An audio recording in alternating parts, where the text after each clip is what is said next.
kasih Bapa. Engkau baik, sungguh baik Tuhan. Haleluya Yesus. Haleluya Bapa. Engkau mau datang hadirat-Mu Tuhan.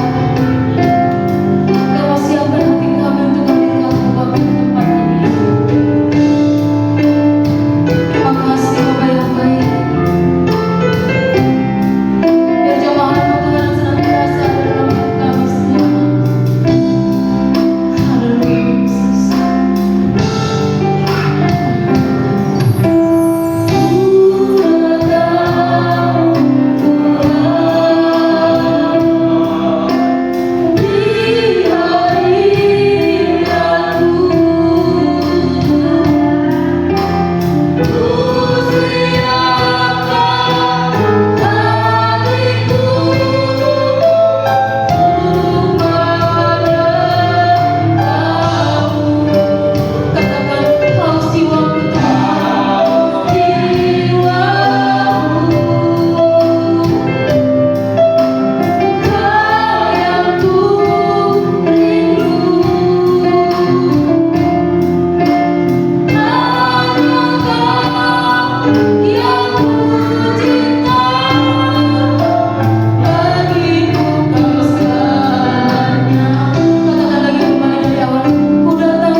Yang percaya katakan amin. Masih tetap berdiri. Kita mau bersorak-sorak untuk memuliakan Tuhan.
Mari buka hatimu untuk menerima daripada firman yang disampaikan oleh hamba.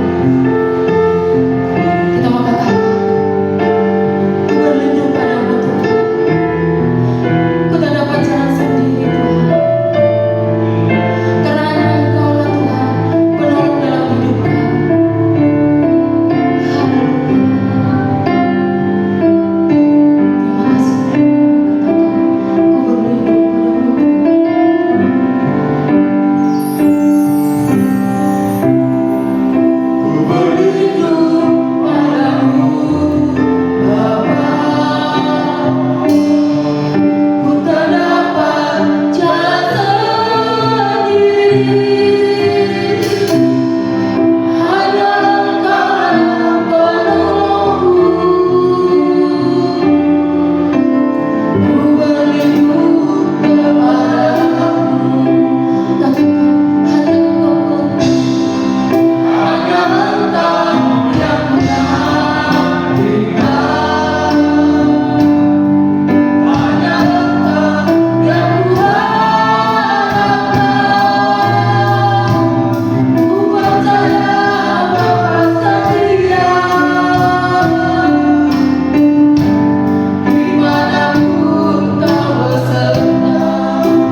kami datang pagi menjelang siang ini kepada gunung batu kami, yaitu Elohim Yahweh. Kami berlindung kepadamu, Bapa, dari pengaruh dunia yang jahat, dari diri kami sendiri yang licik.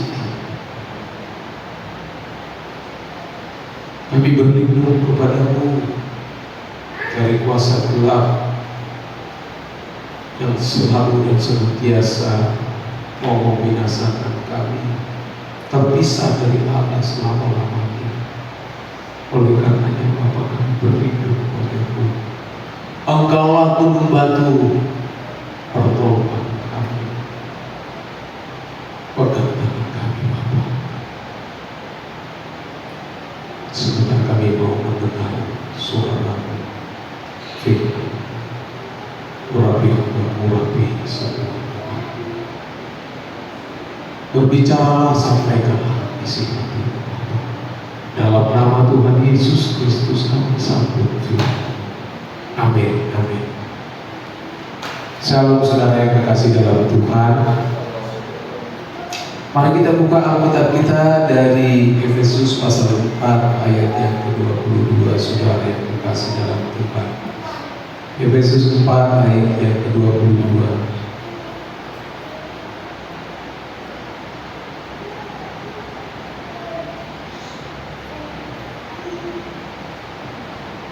Sudah ketemu Bapak Ibu? Kita baca sama-sama 1, 2, 3. Yaitu bahwa kamu berhubung dengan kehidupan kamu yang dahulu harus menanggalkan manusia lama yang menemui kebinasaannya oleh nafsunya yang menyesatkan. Saudara yang kekasih dalam Tuhan,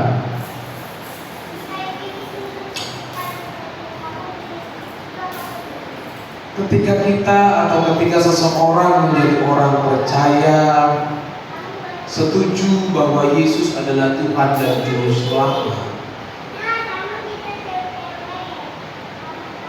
harus menyadari bahwa ada satu perintah, ada satu kehendak dari yang dipercaya, yaitu bahwa kita harus menanggalkan manusia lama dengan segala hawa nafsunya, supaya kita bisa menghidupi atau menghidupkan manusia baru yang dikehendaki dari percaya itu. Tadi firman Tuhan berkata bahwa kamu berhubung dengan kehidupan kamu yang dahulu harus menanggalkan manusia lama yang menemui kebinasaan oleh nafsunya yang menyesatkan. Bapak Ibu Saudara yang kekasih dalam Tuhan, ketika manusia diciptakan Allah, tentu di dalamnya termasuk juga hawa nafsu atau gairah atau keinginan. Sebab dengan diberikannya pikiran kepada manusia dan perasaan, maka pikiran dan perasaan itu secara otomatis akan melahirkan keinginan atau nafsu atau kehendak. Ya. Nah, masalah timbul saudara ketika manusia pertama mengarahkan keinginannya atau nafsunya kepada sesuatu yang Allah tidak kehendaki, yaitu ketika Hawa dan Adam memakan buah terlarang, saudara yang kekasih dalam Tuhan. Mereka mengarahkan keinginannya kepada hal yang Allah tidak sukai.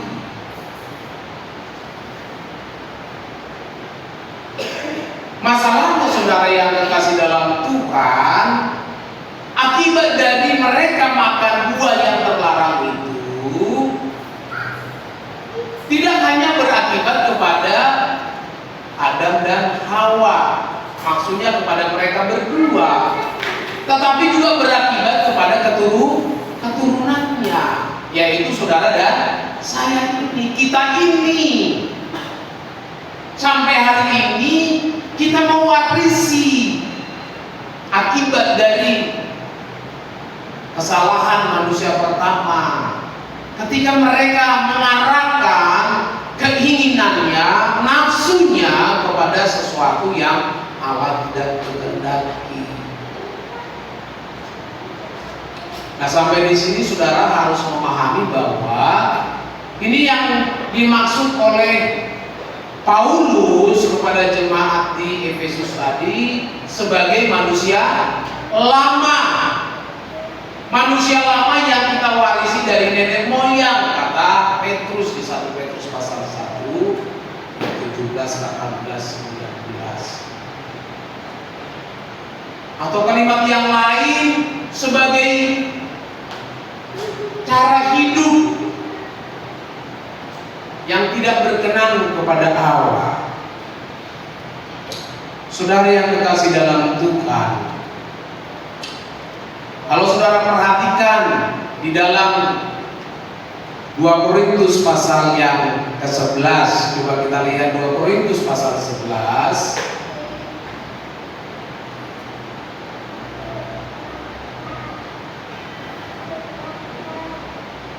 Ayat yang ketiga, Bapak Ibu. Ya, ayat yang ketiga. Firman Tuhan berkata, tetapi aku takut. Paulus takut, khawatir. Kalau pikiran kamu disesatkan dari kesetiaan kamu yang sejati kepada Kristus. Nah, kekhawatirannya Paulus diparalelkan, disamakan, ya, dengan peristiwa Hawa mengarahkan keinginannya kepada sesuatu yang Allah tidak suka. Sama seperti Hawa diperdayakan oleh ular itu dengan kelicikannya. Bapak Ibu, kita harus menyadari ketika seseorang sudah menjadi orang Kristen atau beragama Kristen, tidak otomatis membuat seseorang bisa melepaskan manusia lamanya. Tidak Bapak Ibu. Tetapi saudara, tanpa disadari, seringkali gereja melegalisir, mensahkan seseorang yang sudah datang ke gereja menjadi Kristen, apalagi kalau sampai dia ikut terlibat aktif dalam pelayanan, seakan-akan orang itu telah meninggalkan manusia lamanya. Ini namanya penyesatan, saudara yang terkasih.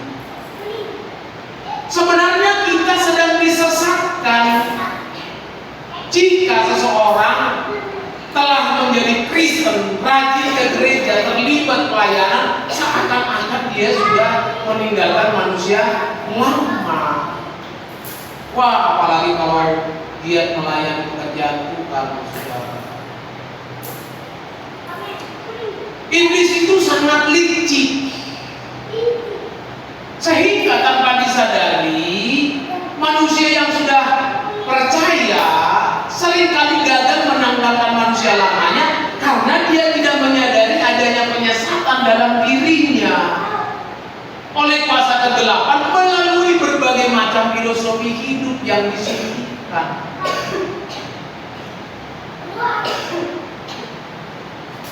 Sehingga saudara yang dikasih dalam Tuhan, berbicara penyesatan, jangan pikiran kita terarah pada sebuah ajaran yang seakan-akan itu bertentangan dengan nilai-nilai agama, nilai-nilai keyakinan, nilai-nilai moral yang berlaku di masyarakat. Kalau iblis, kalau setan mengajarkan orang untuk membunuh semua orang, pasti terlihat itu salah.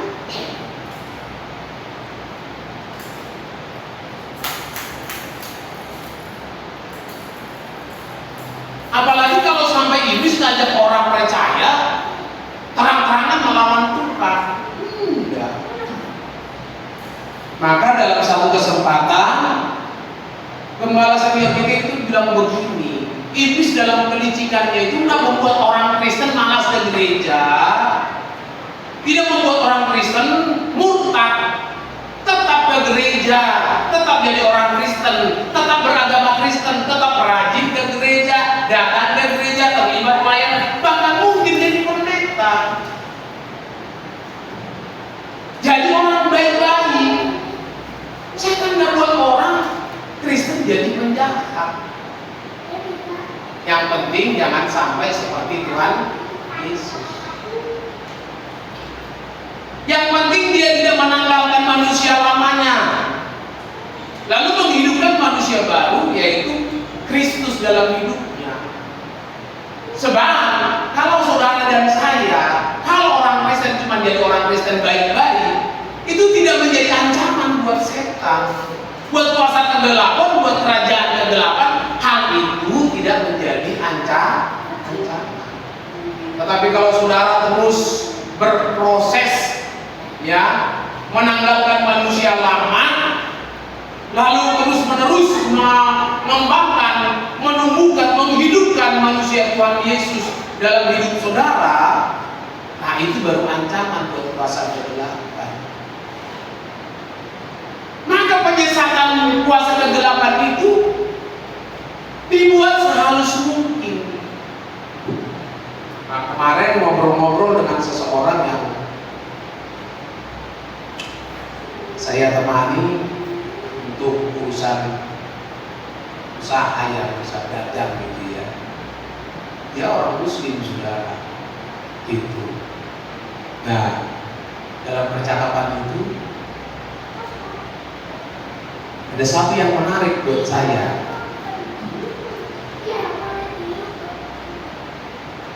Kalau saudara kita yang beragama Muslim kan ada itu yang suka pergi ke orang pintar atau pergi ke kiai atau ke ustaz gitu ya. Ya, menurut terminologi mereka, nah mereka sebut kiai atau ustaz itu sebagai orang pintar itu. Nah dalam percakapan itu saudara dia bilang, wah itu nggak boleh Bang. Kenapa saya bilang begitu? Itu sebenarnya dia bilang itu mah pintarnya setan. Gitu. Dia mengajarkan sesuatu kepada umat untuk menyimpangkan. Nah, kata penyimpangan ini kan penting nih saudara. Kenapa di Alkitab itu kata dosa itu dari kata hamartia? Meleset, nyimpang. Jadi sebenarnya nggak begitu Bang. Sebenarnya itu sudah mempersekutukan. Mas setan kan caranya halus Bang. Orang nggak dibuat tidak beragama Muslim, atau kalau dia kan nggak dibuat jadi tidak beragama Kristen, tidak mengikut Yesus. Dia bilang begitu. Lalu kemudian dia cerita ada tradisi-tradisi seni di Banten ya, apa namanya, debus ya gitu. Nah dia bilang saya ini asli orang Terunggu Bang. Terunggu itu kan daerah itulah gitu ya, ya kosong ya, daerah itu daerah yang ilmu-ilmu itu gitu ya gitu. Nah lalu dia cerita asal muasalnya gitu ya. Jadi sebelum Islam ada di Banten, sebenarnya tradisi itu sudah ada, sudah berkembang. Nah cuman kemudian sesudah orang Banten jadi Muslim, dibungkus itu ya dengan agama. Dia bilang dengan membacakan ayat-ayat suci Al-Quran. Padahal itu sudah penyimpangan Bang. Nabi sebenarnya nggak mengajarkan yang begitu. Ya termasuk tradisi-tradisi yang lain. Nah menjadi asik saudara percakapan itu karena saya bisa menangkap satu hal besar, bahwa setan itu kalau mau mengajak orang jadi jahat, tidak suruh orang membunuh, tidak suruh orang mencuri, tidak. Tapi dibungkus dengan bungkus yang rapi. Jadi saya ingat saudara, yang namanya barang palsu harus mirip dengan aslinya. Setuju nggak? Kalau barang palsu itu nggak mirip dengan aslinya, kira-kira orang beli nggak? Enggak, orang tak mirip kok. Yang namanya barang palsu harus mirip, semirip mungkin. Maka semakin mirip, harganya makin mahal. Itu makanya di Cina itu kenapa perdagangan mereka berkembang hebat, saudara, pesat. Karena memang Cina itu paling pintar bikin imitasinya, KW1, KW2, KW3 sampai KW-KWan gitu ya. Gitu. Tapi mau KW berapapun tetap mirip. Cuma nanti bedanya di kualitasnya, kualitas bahannya dan lain sebagainya. Jadi yang palsu itu harus mirip. Maka ketika iblis pun mau menyesatkan orang, tidak buat orang jadi jahat. Tidak terang-terangan maksud saya. Tidak. Saudara tahu dong, waktu Hawa mau makan buah itu, iblis bilang apa? Hah? Ada yang tahu nggak? Iblis bilang apa kepada Hawa? Ada yang tahu? Nah, iblis bilang apa kepada Hawa? Iblis itu pakai firman Tuhan loh. Iblis berkata, tentulah Allah berfirman. Bener nggak Allah berfirman kepada Hawa tentang buah pengetahuan yang baik dan jahat? Bener.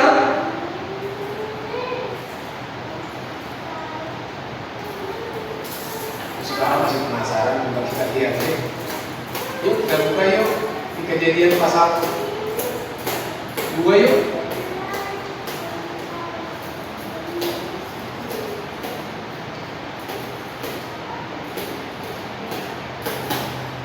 Sorry, di Kejadian pasal 3 ya, pasal 3.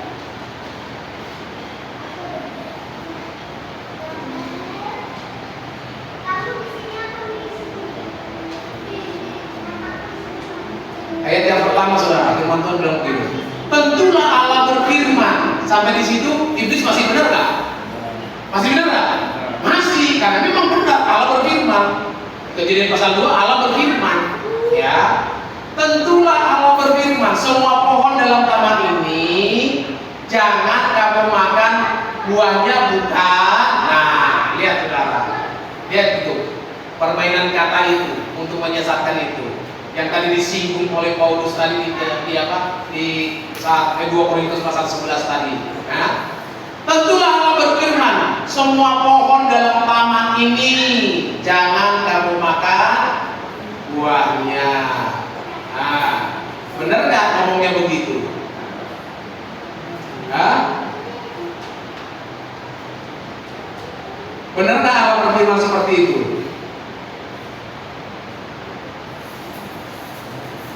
Coba kita cek Kejadian pasal 2 ayat 16.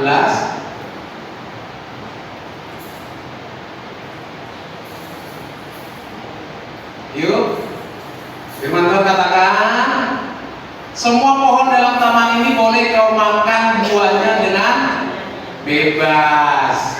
Tadi di ayat 1, di Kejadian 3:1 dikatakan, semua pohon dalam taman ini jangan kamu makan buahnya. Ayo, saudara perhatikan tuh. Mirip-mirip nggak? Mirip-mirip, saudara. Nah, tapi perempuan itu bilang apa? Buah pohon-pohonan dalam taman ini boleh kami makan buahnya. Berarti memang Hawa tahu nggak firman Tuhan itu? Tahu. Kalau nggak tahu dia nggak jawab. Kalau nggak tahu dia nggak jawab.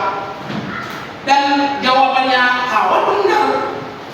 Cuma masalahnya ada yang ditambahin.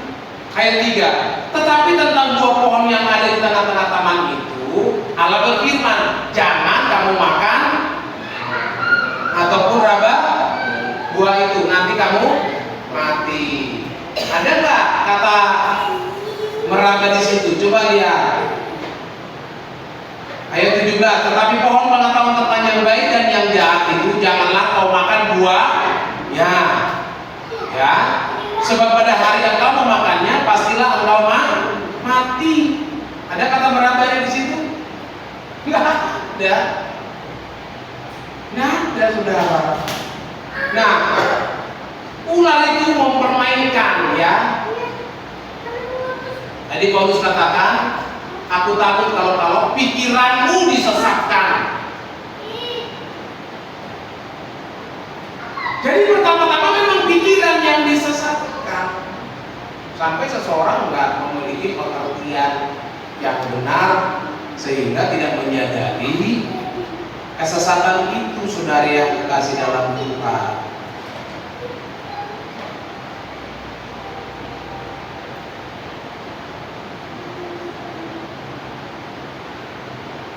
Jadi penyesatan itu iblis lakukan melalui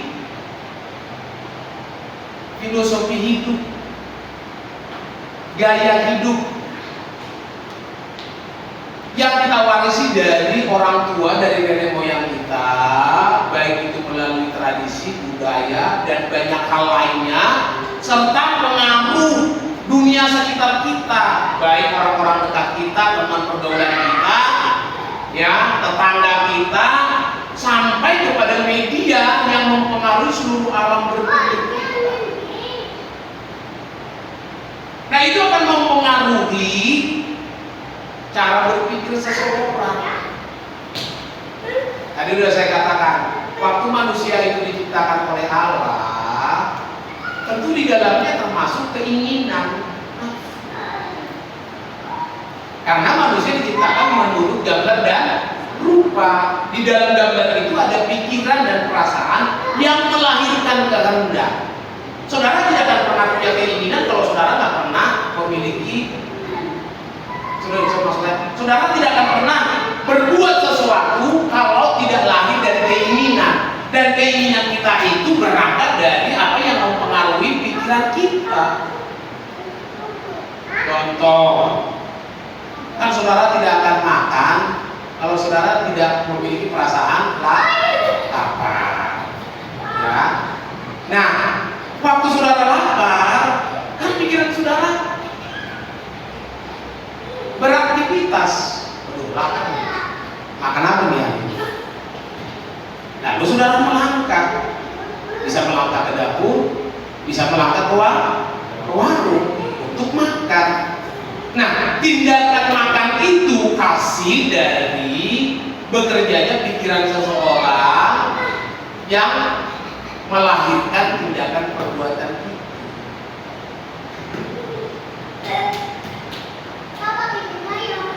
Nah, filosofi hidup yang kita warisi itulah yang membuat seseorang bisa binasa. Yang oleh karena itu seseorang harus mesti kudu mutlak, absolut, harus mengubah cara berpikirnya. Maka Paulus mengatakan di Roma pasal 12 ayat 2, berubahlah oleh pembaruan budimu.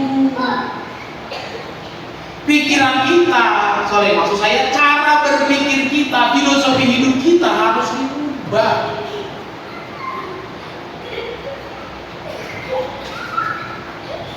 Nah, jadi masalah seperti yang saya katakan tadi, kalau seseorang tidak memahami kebenaran dengan benar, kalau seseorang tidak mengalami pertumbuhan dalam memahami kebenaran, dia pun bisa sesat. Maka tidak sedikit pendeta pun banyak yang sesat. Tidak menjadi orang jahat, tetap orang baik. Bisa jadi dia sangat senang membantu menolong orang lain dan lain sebagainya dan lain sebagainya. Tetapi ketika dia tidak bertumbuh dalam kebenaran, pada titik tertentu pasti sesat.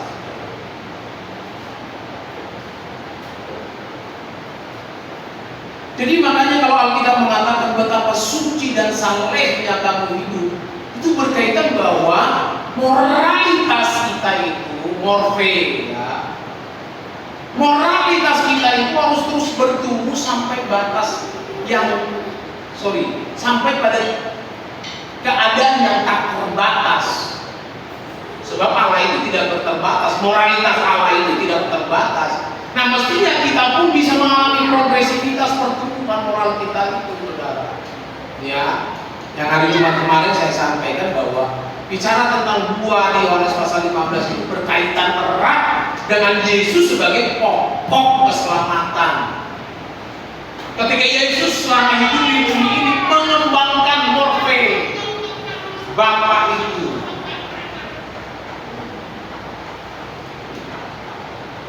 Nah, orang percaya kalau dia melekat pada pokok anggur yang benar itu, moralitasnya terus bertumbuh, saudara. Nah, kalau moralitas orang sampai kepada apa yang dikehendaki oleh Bapa, barulah bisa dikatakan tidak sesat. barulah bisa dikatakan kembali ke rancangan semula segambar dan serupa dengan Allah, serupa dengan Tuhan Yesus, saudara. Nah, kita tanpa sadari, saudara, masih banyak keinginan-keinginan, nafsu-nafsu rendah yang tanpa kita sadari ternyata hal itu produk dari manusia lama.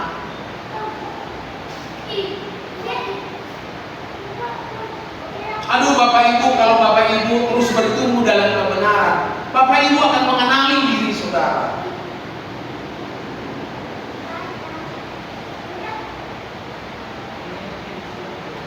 Kemarin Musa itu kan ada sahabat kita itu yang kecelakaan kemarin itu ya, yang meninggal itu. Saya sudah mengenal lebih dari 20 tahun yang lalu, saudara. Tepatnya mungkin 24-25 tahun yang lalu saya sudah kenal. Sangat giat melayani pekerjaan Tuhan.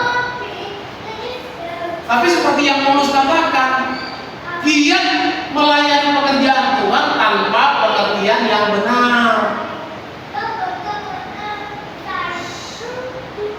Nah, karena saya sudah mengenal ya, tapi mohon maaf Bapak Ibu ya, tidak ada maksud apa-apa, saudara. Ini hanya sebuah renungan buat saya.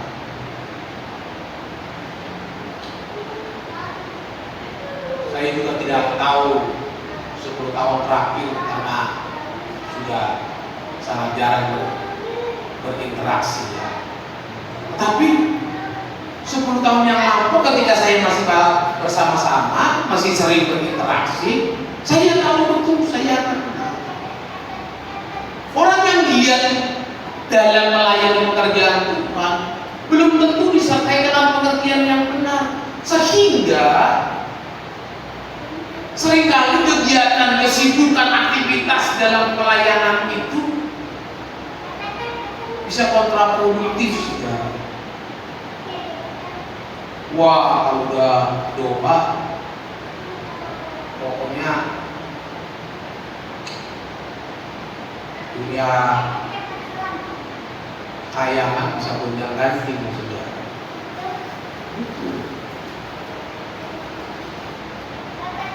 Tapi karakter, nah ini masalahnya, saudara. Moralitas, morfenya nggak bertumbuh, nggak berkembang, saudara.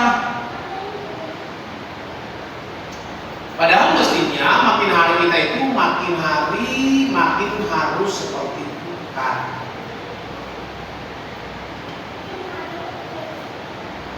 Kalau dulu kita pemarah, sekarang harus ada progresivitas, harus ada aksi dan reaksi yang mau menunjukkan, mau membuktikan kepada Bapak bahwa kita mau meninggalkan manusia lama ini.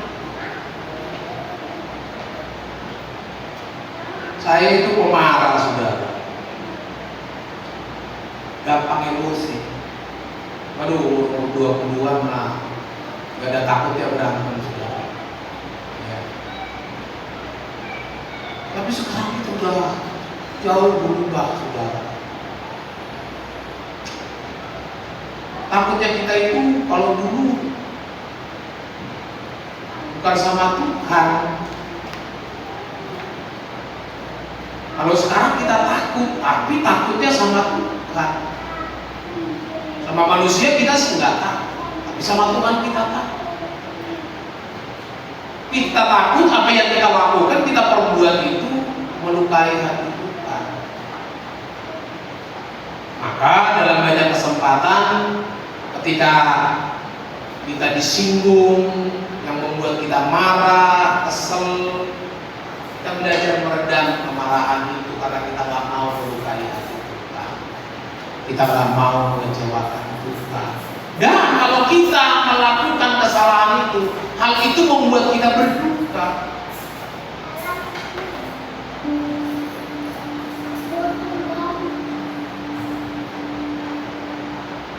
Nah, oleh karena itu saudara, supaya kita tidak sesat oleh hawa nafsu tadi itu, maka kita harus memiliki kepekaan.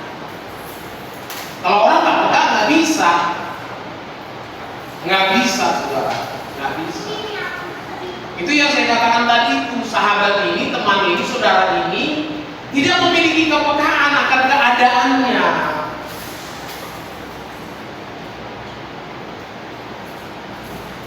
Nah, untuk membangun kepekaan itu kita harus berinteraksi dengan Bapa, seperti Pemasmur katakan, selidiki aku, lihat hatiku, adakah aku serong. Jangan kita merasa sudah benar karena kita terlibat pelayanan dan lain sebagainya.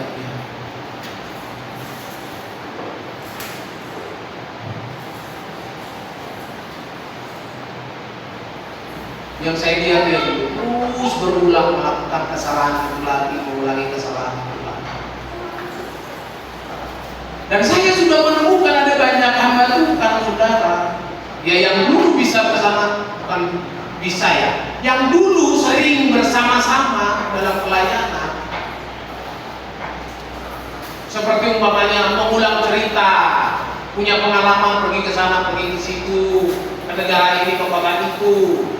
Padahal itu cerita yang dikarang, bukan fakta yang dijalani. Kalau itu fakta yang dijalani, tidak masalah, saudara.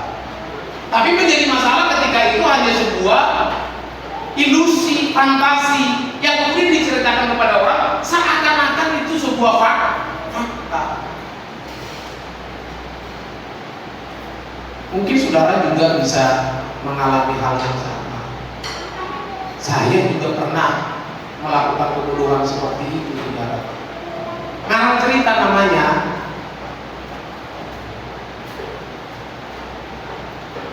Saudara tahu dong yang namanya ngarang cerita? Ya kan, kalau di sekolah itu kan ada, kita diajarin dulu buat cerita gitu ya, membuat cerita, ya, mengarang cerita, ya, yang seakan-akan itu sebuah peristiwa yang pernah terjadi atau pernah dialami, padahal itu hanya sebuah fantasi yang diceritakan. Kalau itu dalam konteks belajar tidak ada masalah dengan itu. Tetapi ketika itu dikhotbahkan di atas mimbar, wah, itu jadi masalah besar, saudara. Nah, yang seperti itu kan harus dipersoalkan di hadapan Tuhan. Itu menyenangkan Tuhan enggak? Nah, oleh karena itu saya katakan tadi perlu kepekaan.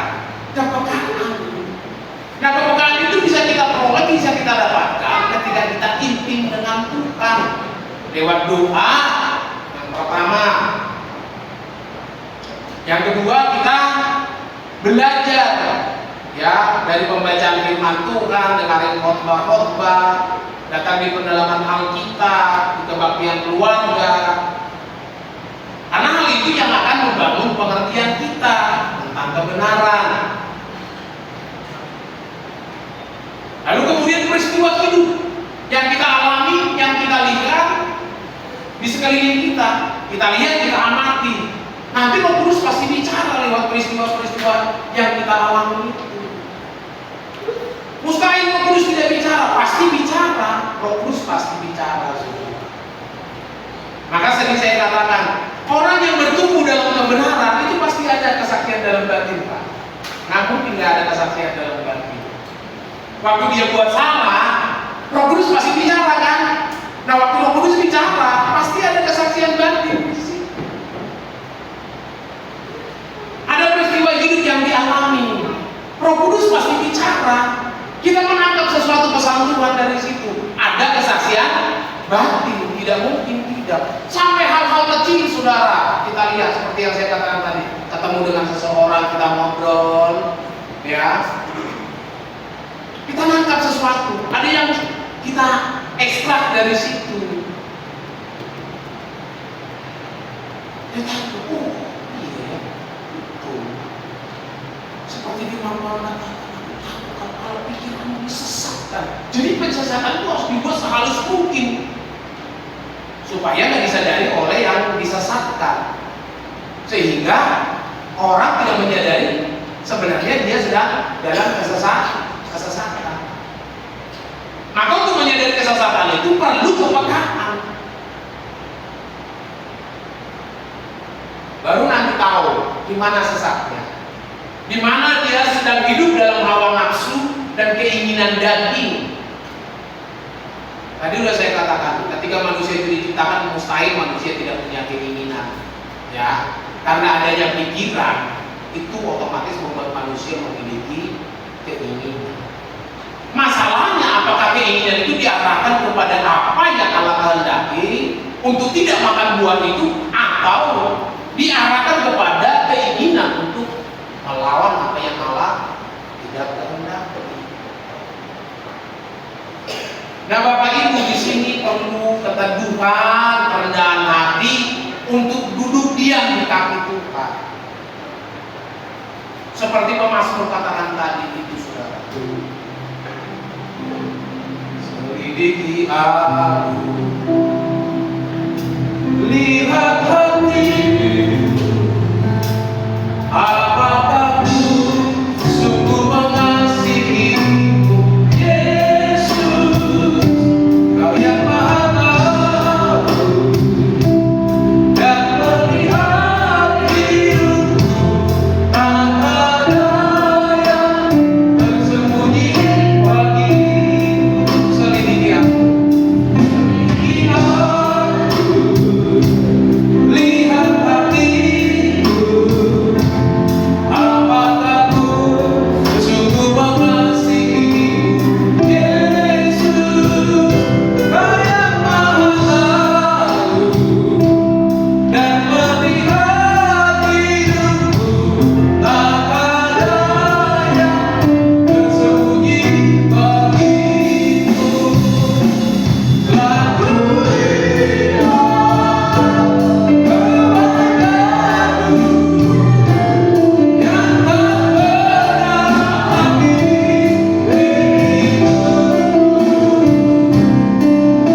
habis sampai akhirnya Kau dapati aku tetap setia.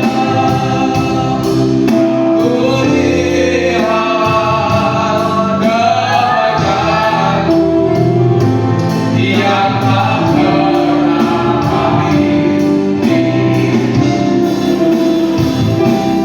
ku berjuang sampai akhirnya Kau dapati aku tetap setia. Jadi kita harus datang kepada Tuhan seperti anak kecil, saudara, yang sadar bahwa dia tidak bisa hidup tanpa orang tua. Kalau udah dewasa sih udah berani dia jalan sendiri. Tapi kalau masih umur 5 tahun, 6 tahun, saudara, dia belum bisa mampu hidup sendiri, maka dia harus selalu membutuhkan orang tua.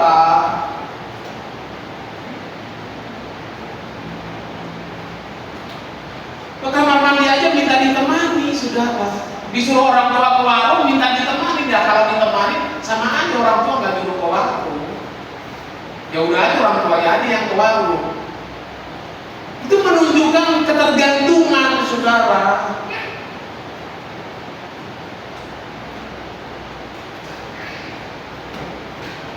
Maka orang Kristen yang merasa bisa hidup tanpa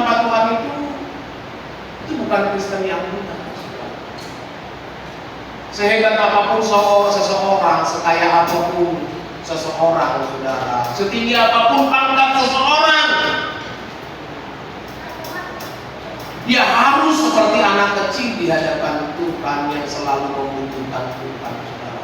Lebih dari apapun, Bapak Ibu.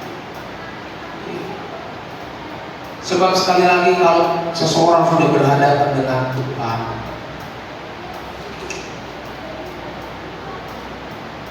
setinggi apapun pangkat orang, saudara, sekaya apapun seseorang, itu tidak ada artinya di hadapan Tuhan. Maka perlu merendahkan hati di bawah kaki Tuhan.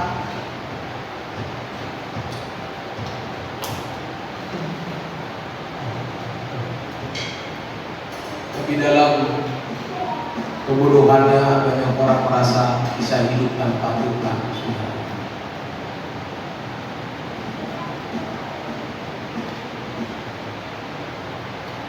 Kita itu gak bisa hidup tanpa Tuhan, saudara. Kalau sampai kita bisa hidup tanpa Tuhan itu, kita pasti celaka, saudara. Pasti celaka. Maka seseorang yang merendahkan hati di hadapan Tuhan, dia akan selalu merasakan membutuhkan Tuhan, supaya Tuhan mengkoreksi di mana letak ketidaktepatannya, di mana letak kelakuan yang tidak menyenangkan hati Tuhan. Gerak pikirannya, siapa yang tahu kecuali Tuhan semesta alam dan orang itu sendiri. Dan seringkali orang tidak menyadari apa yang dia pikirkan itu sebenarnya tidak menyenangkan hati Allah.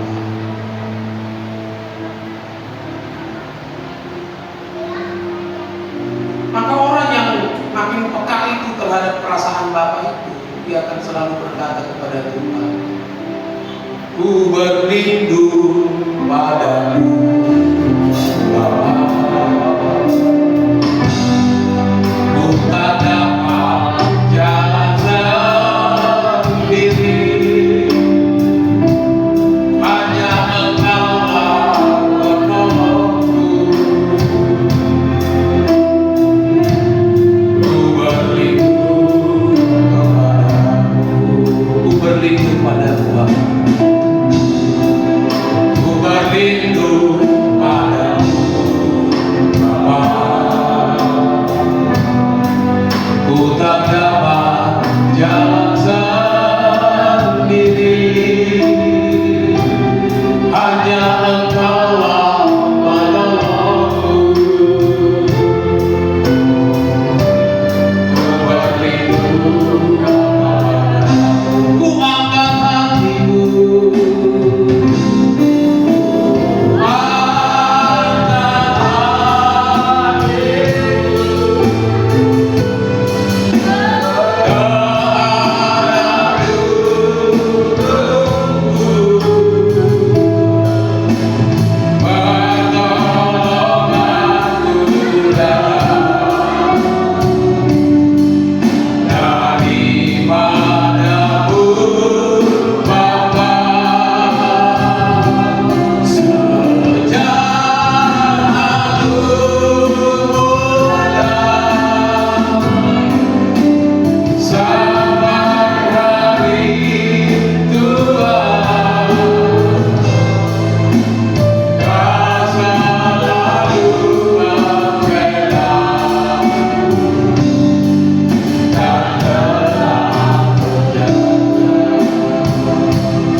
jadi makin peka seseorang, dia makin membutuhkan perlindungan Tuhan. Sebab dia tahu dirinya itu licik.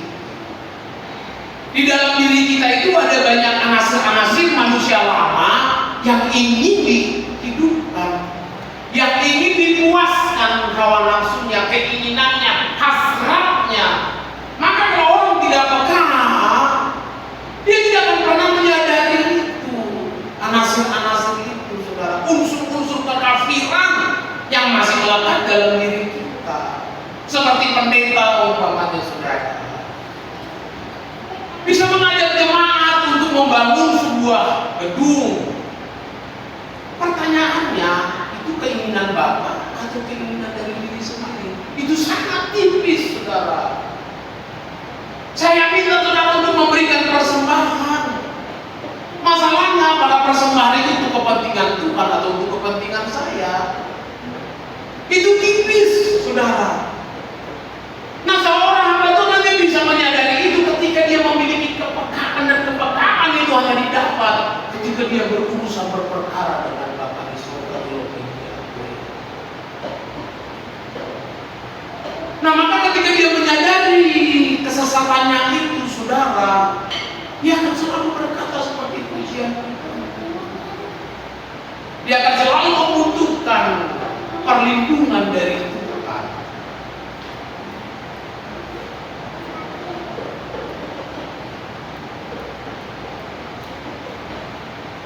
Bapak Ibu Saudara yang terkasih dalam Tuhan,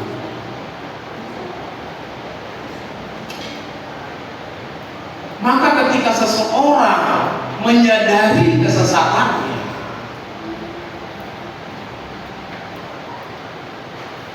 lewat hawa nafsu itu tadi, maka dia akan belajar.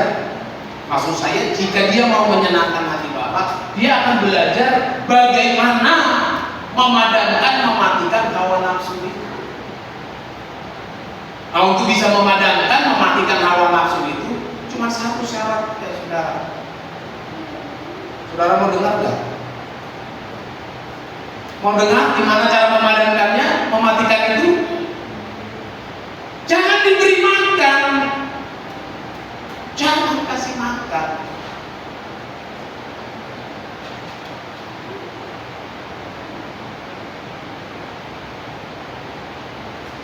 Maka Pak Eras kan mengajak kita di 2 pagi beberapa hari yang lampau. Kita buka gadget kita, saudara, langsung masuk polusi ke pikiran kita. Nah, itu memberi makan daging kita. Maka Pak Eras memberitahu kepada kita hal-hal yang tidak perlu kita lihat, jangan dilihat. Hal yang nggak perlu ditonton, jangan ditonton.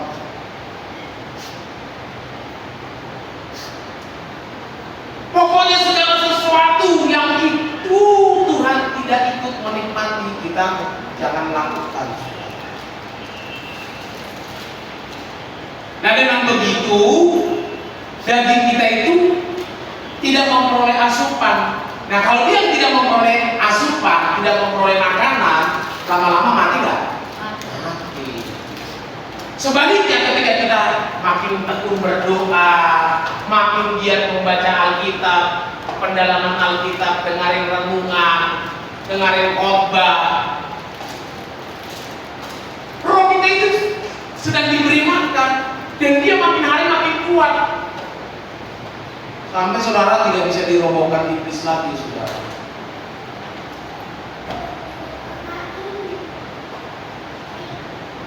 Saya, saudara, makin menyadari hal yang seperti ini, membuat saya makin gentar sama Tuhan. Maka ketika dengar peristiwa kemarin itu, aduh, benar-benar saya renungkan. Persis seperti yang saya lalu yang dibuat Eras itu. Betapa singkatnya hari, umur manusia.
benar-benar persoalkan. Aduh, betapa singkat deh. Istrinya bilang, kemarin tadi mau berangkat, ada tanda-tandanya, ya masih ketawa-ketawa, ceria, mau muji-muji Tuhan. Tahu dapat berita sudah ada sudah. Singkat kan Bapak Ibu, sangat singkat. Maka tadi malam waktu malam tutup peti, saya lihat peti jenazah itu. Saya bayar, suatu saat saya akan ada di situ. Saya ngomong sama Bapak. Suatu saat saya akan ada di tempat itu. Membujuk kaku, membantu, udah gak bisa kata-kata. Jadi jangan saudara berpikir saudara tidak ada di keadaan seperti itu nanti. Semua kita pasti akan melewati itu. Nah persoalannya, sebelum waktu itu tiba, kita sudah menyenangkan hati Tuhan. Kalau bahasa lainnya Paulus, kita sudah menyelesaikan pertandingan dengan baik. Maka supaya kita bisa menyelesaikan pertandingan dengan baik, hawa nafsu itu harus dimatikan. Manusia lama kita harus ditanggalkan. Dan pendeta seperti saya ini harus memiliki kepekaan. Di mana letak tidak tepatnya? Ya. Harus supaya kita bisa mengakhiri pertandingan dengan baik dan hidup kita menyenangkan hati Bapa. Ya, demikian kebenaran firman Tuhan buat kita pada kesempatan siang ini, saudara. Pesan saya kepada Bapak Ibu, jangan pernah berhenti untuk menanggalkan manusia kita. Ya, dengan segala hawa nafsu dan keinginannya. Kita terus bergumul, kita terus berjuang supaya ketika kita menutup mata, Bapak berkenan kepada kita. Sampai menutup mata,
oh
dan kami berdoa secara khusus untuk Maritona yang lemah fisiknya. Kami memohon kepadamu Bapa di dalam surga, jika aku boleh meminta, bukan permintaan yang sulit bagiku, tapi bukan mau kami Bapa, biar kami yang jadi. Dan jika Engkau berkenan, kiranya Engkau menyembuhkan, memulihkan Tuhan kesehatan untuk itu. Beri kekuatan, beri keteguhan iman, supaya apapun yang Tuhan izinkan terjadi,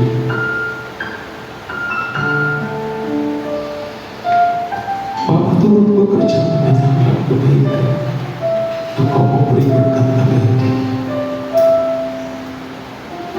Persiapkan kami Tuhan menyongsong kedatangan-Mu kali yang kedua dengan hidup suci, hidup kudus, tidak tercacat celah. Dan jika kami melakukan kesalahan, ampuni dosa dan salah kami. Ampuni segala cacat dan celah kami Tuhan.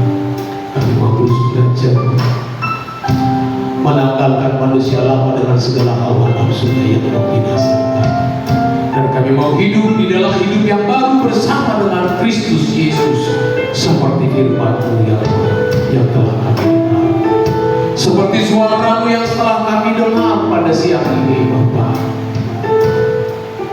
Kami mau menyenangkan hati-Mu, memiliki kepekaan akan suara Bapa dan menuruti keinginan Bapa. Terima kasih, aku berdoa buat setiap jemaat-Mu Tuhan yang hadir, yang mendengar kebenaran ini, diberkatilah hidupnya, usaha pekerjaan rumah tangga, buah tangan, segala apapun yang dilakukan diperbuat. Kiranya Elohim Yahweh Tuhan semesta alam, Allah Abraham, Ishak dan Yakub memberkati hidup umat-Mu Tuhan. Kepada umat-Mu yang tidak dapat hadir hari ini Tuhan, dimanapun berada, Bapa di dalam surga, Engkau yang mengetahui, kiranya lawatan-Mu melindungi, memenuhi hidup mereka pribadi, pribadi. Bapak, terima kasih, kami bersyukur gereja ini, gereja Suara Kebenaran Injil Serang City, kami serahkan ke dalam tangan-Mu. Ini milik-Mu sepenuhnya Tuhan. Biarlah apa yang menjadi kehendak dan rencana-Mu terjadi Bapak. Terima kasih, kami bersyukur Tuhan buat kesempatan hari kami ada di tempat ini beribadah.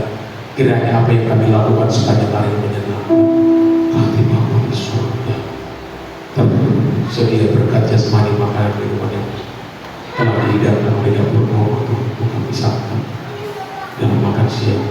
Kiranya Engkau berkati supaya menjadi kesehatan, kekuatan bagi jasmani kami, bagi kemuliaan nama-Mu Bapa di surga. Terima kasih Bapa, sertai kami sepanjang minggu ini, supaya di sepanjang minggu ini kami hidup di hadapan-Mu selama 24 jam, selama 7 hari dalam seminggu ini Tuhan. Kami kembali berkumpul di tempat ini untuk memuji memuliakan nama-Mu. Terima kasih Bapa di dalam surga. Sebentar kami akan kembali ke tempat ini Bapa. Kiranya Engkau berkenan memberkati kami. Kekasih-kekasih Tuhan, para permata hati Bapa, angkatlah tangan-Mu, arahkan hati-Mu kepada Tuhan. Pulanglah, terimalah segala berkat dari Elohim Yahweh Bapa kita, di dalam anaknya Tuhan Yesus Kristus, Juru Selamat kita, penebus dosa kita, penebus kita, di dalam Roh Kudus, penghibur dan penolong kita, dari saat ini kekal sampai selama-lamanya. Kita yang diberkati sama-sama berkata, haleluya.